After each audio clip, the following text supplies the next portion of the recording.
Siyganda achishish, og'riq, qichishish. Bular ayollar orasida juda ko'p uchraydi, lekin erkaklar orasida bundan ham ko'p uchraydi. Siydik kanali bekordan bekorga qichishib, og'riq berib, achishib, bemorni bezovta qilmaydi. Buni o'ziga yarasha sabablari mavjud. Eng ko'p uchraydigan sabablari ayollardagi uretrit yoki postkoital sistit yoki sistitning barcha turlari, neyrogen qovuqlar siydik yo'ldagi diskomfortlikka sabab bo'ladi. Qichishish, og'riq, achishishlar nimadan keyin boshlandi? Birinchi shu savolga javob topish kerak. Umumiy basseyn saunalarda yuvingandan so'ngmi yoki muzday suvda tahoratdan keyinmi, tog'da sayrdan keyinmi yoki jinsiy aloqadan keyin rivojlandimi? Jinsiy aloqa deganda jinsiy partnyorni almashtirish, ya'ni begona ayol bilan aloqa qilish yoki sherikni o'zgartirish nazarda tutiladi.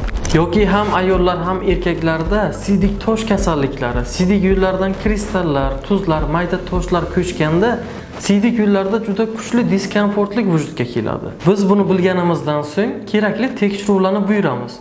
Ularga umumiy peshob tahlili, Nechiparenko usulida peshob tahlili, mazok uretradan, PCR usulida infeksiyalarni maxsus tekshirish yoki IFA usulida, IXLA usulida infeksiyalarni aniqlashtirish aynan kasallikni nima keltirib chiqarganini ko'rsatadi. Sabablari to'liq aniqlab olingandan so'ng davolagandan keyin esa ushbu kasallik qayta takrorlanmasligi uchun nima qilish kerak?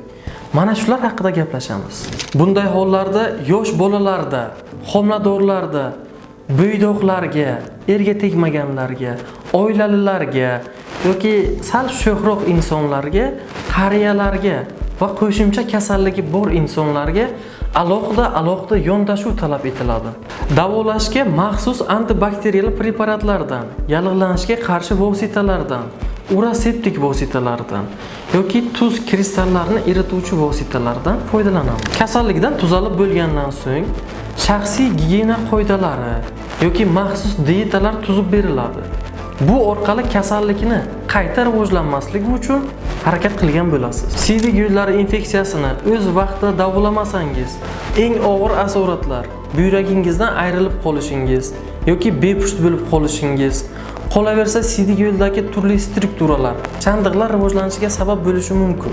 Sizda ham jinsiy a'zolarda yoki siydik ayrish tizimida diskomfortlik, achishishlar, qichishishlar, og'riqlar kuzatilayotgan bo'lsa, darhol shifokorga murojaat qiling. Kechiktirilgan kasallik kelajakda sizga qimmatga tushishi mumkin.